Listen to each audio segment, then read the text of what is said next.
It is now my pleasure to introduce our keynote speaker for today, Arthur Brooks.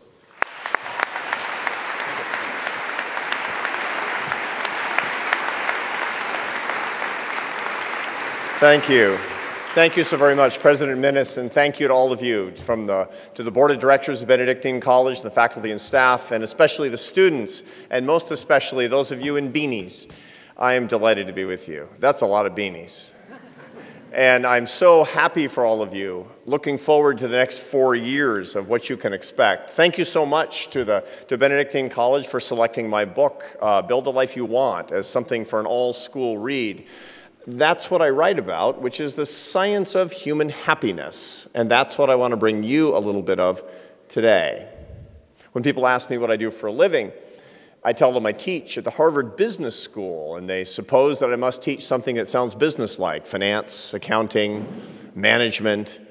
And I say, no, I teach happiness, and they think I'm lying.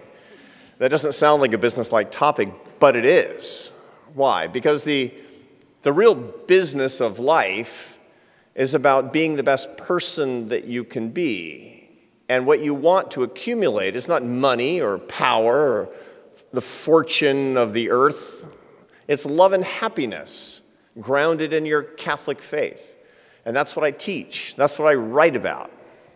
That's what I've been teaching for a long time. That's what I'm passionate about. My personal mission is to lift people up and bring them together in bonds of happiness and love using science and ideas. And I want you to understand a little bit more about that today. Why? Because for those of you who are just starting out your college journey, I have a project for you. I want you to be a happier person 4 years from now. And you can be. In the next 20 minutes, I'm going to tell you how. It doesn't mean you're going to be happier every day. There's going to be exams. But you can be a significantly happier person in 4 years. And by the end of my remarks, I'm not just going to tell you how, I'm going to tell you why. Hint, it's not about you. It's about the people that you can lead as a Catholic missionary with your joy. Now, on my first day of class, it's a wonderful class that I teach at the Harvard Business School. I actually have 2 sections of 90. So I teach 180 MBA students who are on average 28 years old, a little older than you, 10 years older than you. I also have 400 on the waiting list, and there's an illegal Zoom link to my class they think I don't know about. Because people want to be happier, it's pretty obvious. And on the first day of class, I start with a question to my students. They think I'm there to give them the answers. No. I'm there to give them the questions. And I say, and here's how I do it. We have a tradition at Harvard, which I hope you don't have here at Benedictine College. It's called cold calling. Do you do cold calling? You know what that is? That's when you have a class, a brand new, fresh class, and you pick somebody out of the class, and you make them answer a question whether they're ready to or not. It makes them intensely unhappy, trust me. But this is what I do on the first day of class. I say, you're taking the happiness class, and it was hard to get into the happiness class. You must know what happiness is. And then I cold call somebody. What is it? And they always say the same thing. It's like deer in the headlights. I can't quite put words to it, but I know it when I feel it. Okay.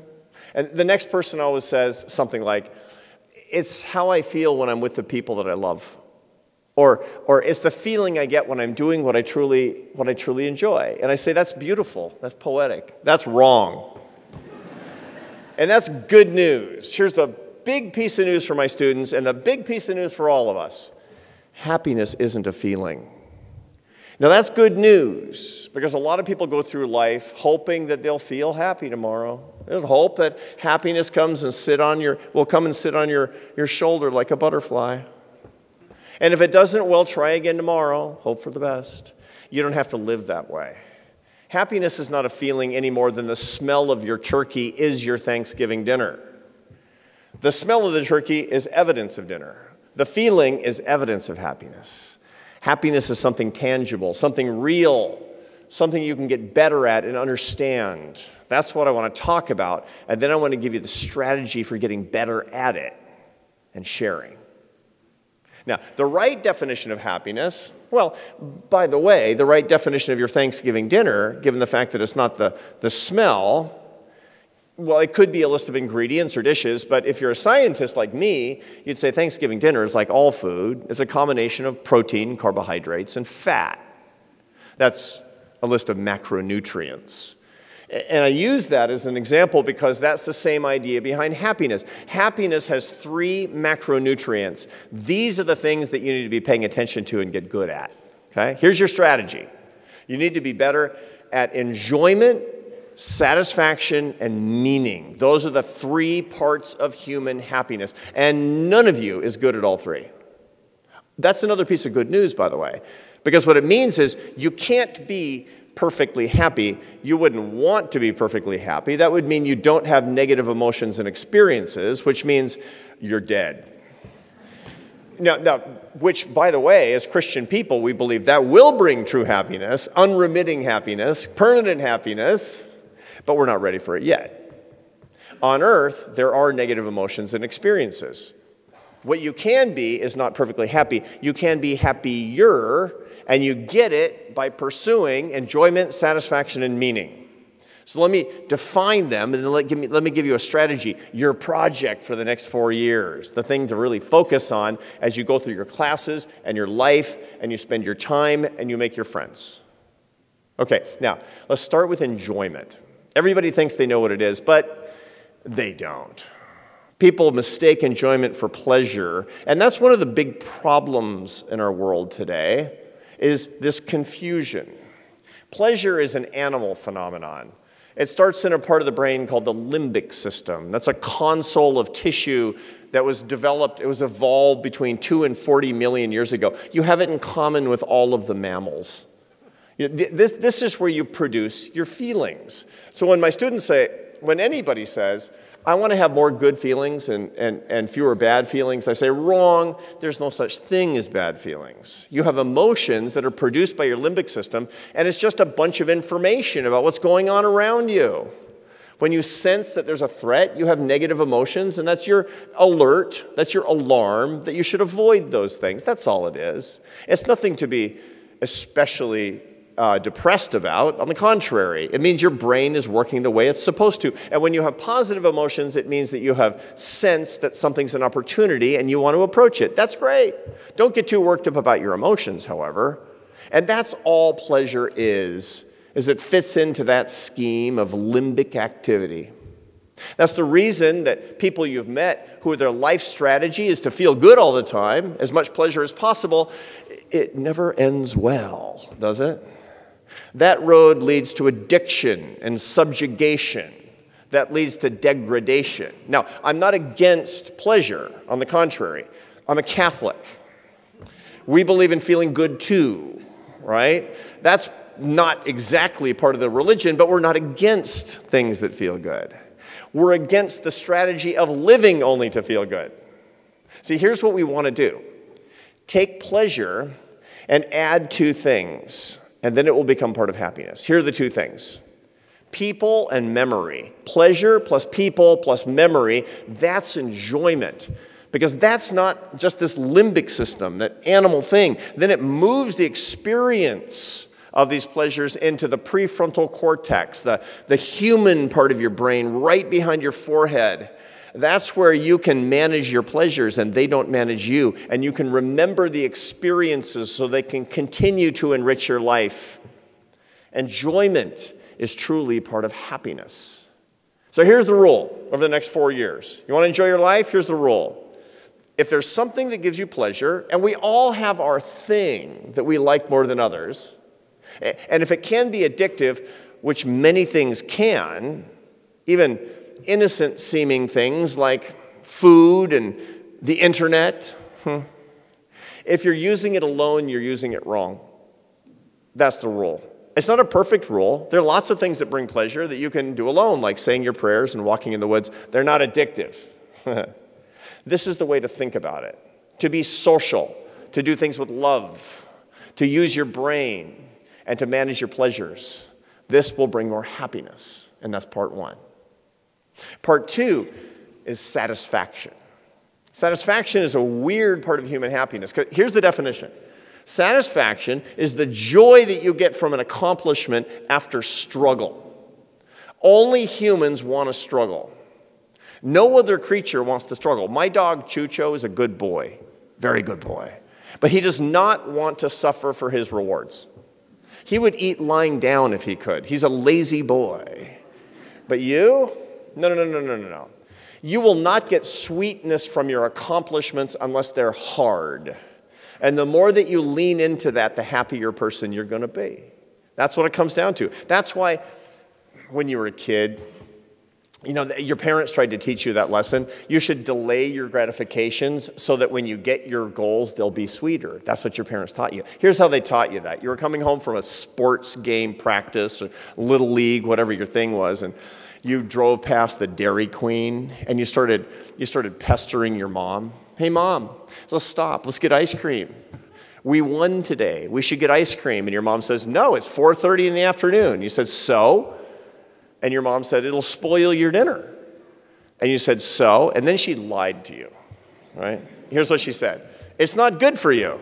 You need to eat a healthy dinner. That's not untrue, but that's not the point. Here's what Mom was trying to teach you. I want you to come to dinner hungry, and then you'll enjoy it and learn a lesson. Your mom wanted you to suffer. Yeah.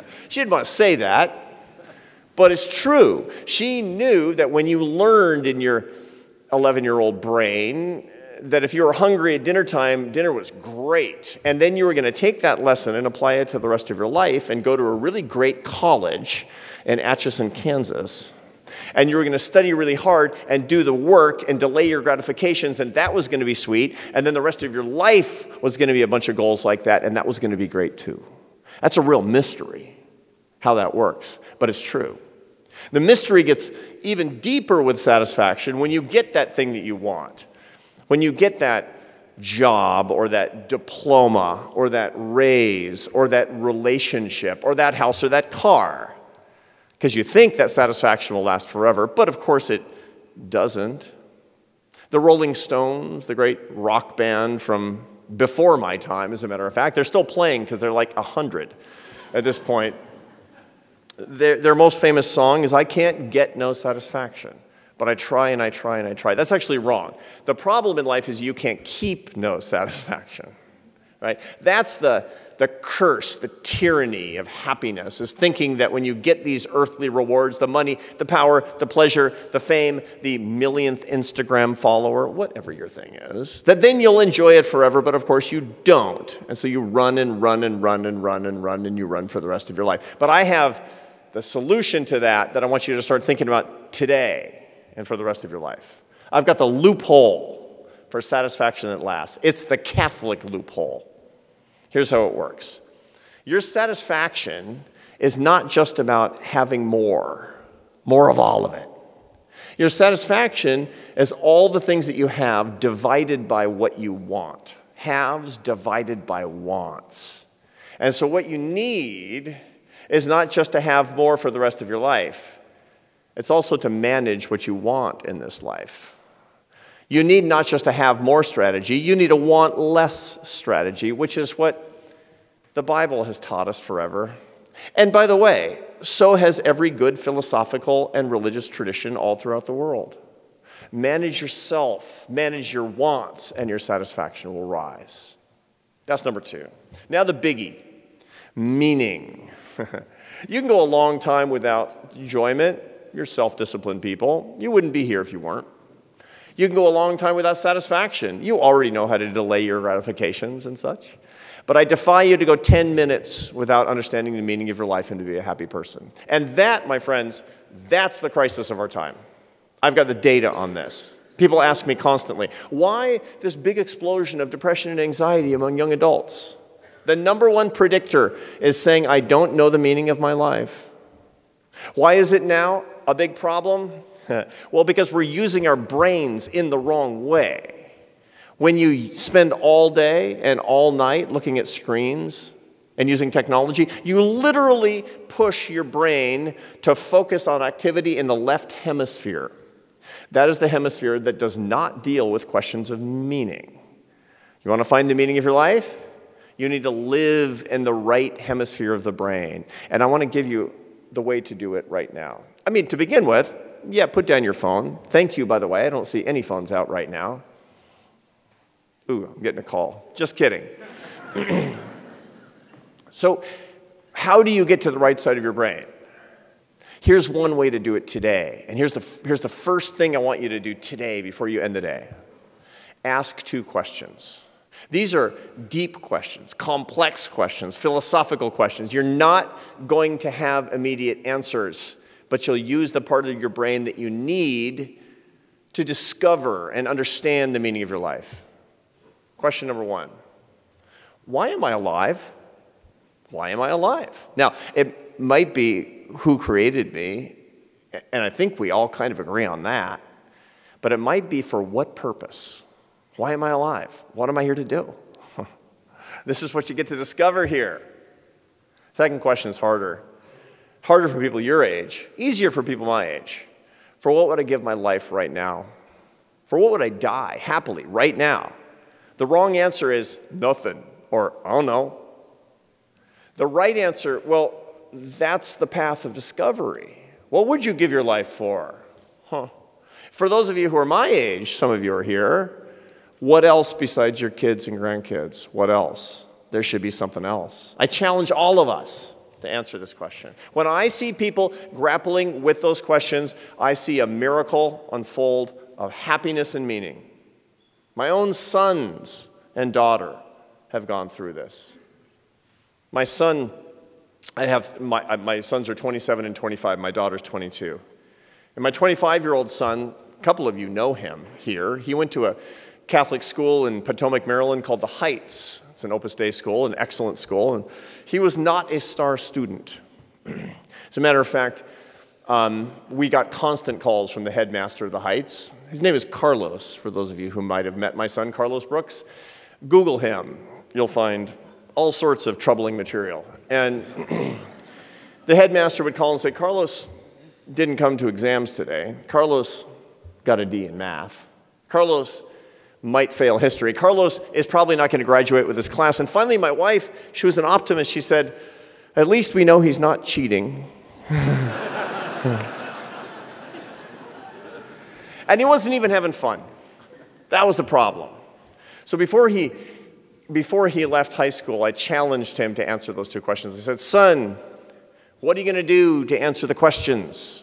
Why am I alive? That's your business plan. For what am I willing to die? And he came back with a kind of a formulaic example. I'm going to find a college and play some sports. And I said, I don't believe it. I don't believe you're ready.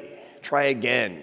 He was indignant with me. He says, my life, Dad. And I said, yeah, but I had the same life.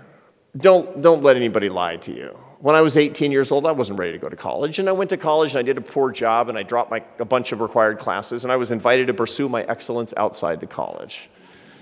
I mean, dropped out, kicked out, splitting hairs at this point, right? It took me a while to get it done. I came back in my late 20s, as a matter of fact, when I finished my college experience. I didn't have the experience that you're embarking on because I wasn't ready to be one of you. And neither was Carlos. So I said, what are you going to do to find the answers to your questions? And he came up with a different plan. He went away and he worked on a farm for a little over a year in Grangeville, Idaho. Did hard work. And then he joined the Marine Corps. That was the second part of his business plan. And my son, that was the hardest thing my son ever did. He went to boot camp at Parris Island, South Carolina. He went to Camp Lejeune for his infantry training, and then he joined the Scout Sniper Platoon. Hardest thing he ever did. Scary job. Not for him, he's a knucklehead. For me, it's his dad. I don't know where he is. Can't track his phone. He comes back after a month. I say, where were you? He says, I can't tell you, Dad, but it was hot. Yeah. But when he got out after 4 years, at age 23, this is my point, my son had answers. He had the kind of answers he could have gotten had he been one of you here. My son at 23 was a married man, and his first son was born that year. You will know them by their fruits. You know the most transgressive thing that you can do in our culture today is get married young and have children and to practice your faith. That is standing up to the culture. That is being yourself. That is to be a rugged individualist in this culture. And that's what you're learning that you can be at a wonderful place like that. It took my son the Marine Corps to help him figure that out. And it took the Marine Corps to give him these answers. Why are you alive? Carlos says to, I'm alive because God made me to serve others. I said, well, Carlos, for what would you give your life? That's the easiest question ever. For the Catholic Church, for my family, for my fellow Marines, and for the United States of America. Boom. That's my boy. You deserve answers to those questions, and you get to figure it out here. This is the ground for doing it. I know you're going to study your courses and do your major and get ready to go into the workforce, but this is really what it's all about, is to finding the answers to those two questions. That's what college is actually all about. And that's exciting. That's an adventure. Now, if you're ready for it, here's what to pay attention to. See, I've done the research on the happiest people, and that means the people who have the most enjoyment, satisfaction, and meaning in their lives. What do they all do? What do they have in common? What are their habits every single day? It turns out, I mean, I could give you 1,000 habits, but they wouldn't matter. They'd be trivial. There's only 4 that matter. This is your happiness investment plan. And by the way, fellow old people on this side, this is your investment plan too. We can all use a touch-up. Here are the things to pay attention to, right? Number 1, all happy people are serious about their family life. They just are. Now, why is that not obvious? Here's why. 1 in 6 Americans today is not talking to a family member because of politics. I kid you not. Now, don't let that be you. When you hate somebody, family or friends for that matter, because of politics, you've been productized by the culture. The political and media establishment have used you, because when you hate, somebody else is profiting, and it's not you. Don't let that happen to you. Family first. Second is friendship.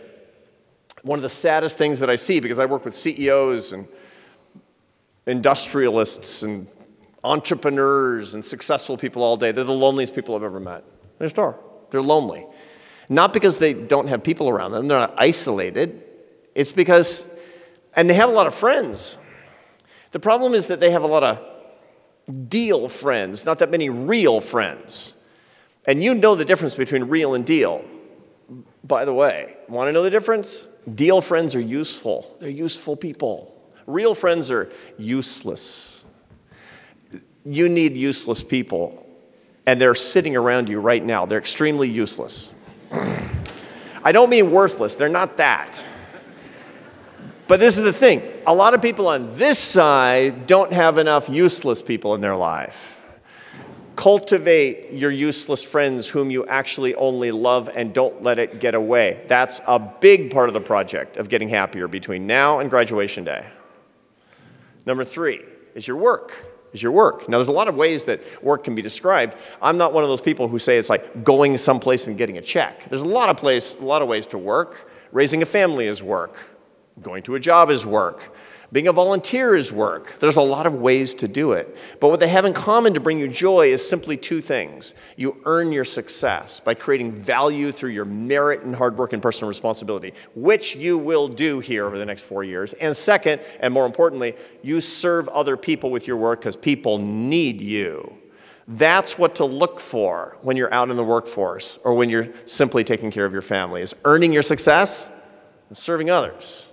Then you'll find joy. That's number 3. And number four, well, I left the one that, I could have talked a lot more about it, but Father Robert did a beautiful homily at the Mass, and he said all there needs to say, and that's your faith. This is the place for your faith to grow. This is the best possible incubator for you to become the Catholic person that you're supposed to be and carry it with you for the rest of your life. Because trust me as a scientist, that is going to be the source of your happiness on your worst day. The more you have, the more you develop it right now, the more you're going to carry it for the rest of your life. And I have the data on this. People ask me all the time, Professor, why are you so serious about your Catholic faith? Because I'm serious about wanting to be a a happier person. I'm a selfish man. And this is one of the ways that never fails. The more that you pay attention to the work of the soul, the happier you'll be. Father said in the homily, be holy. And I say, be happy. And it's the same thing. They're equivalent. They lead to the same place if you do it right and understand each one. So that's your strategy. Now, one quick thing.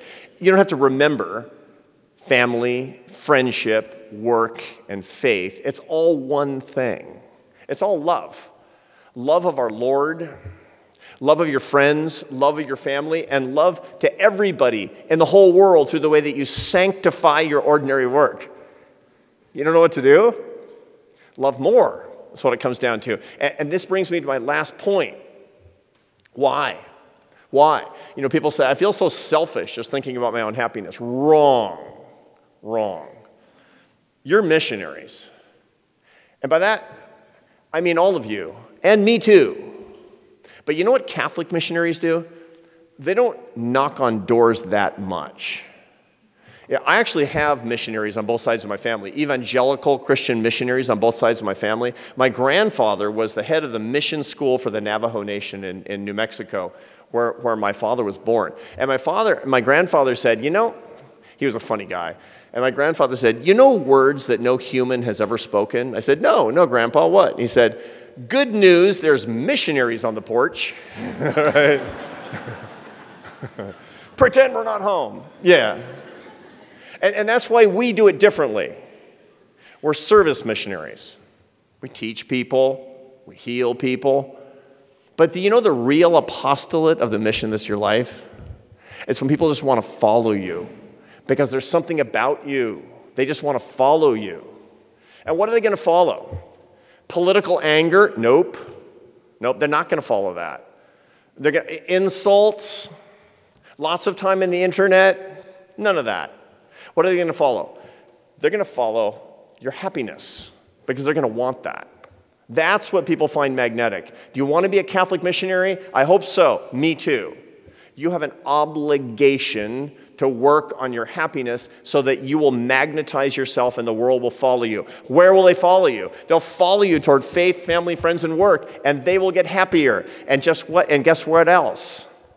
If they really follow your life and you're really doing these things, they might just follow you to heaven. And that's the goal. Join me in that. This is your project. This is your adventure.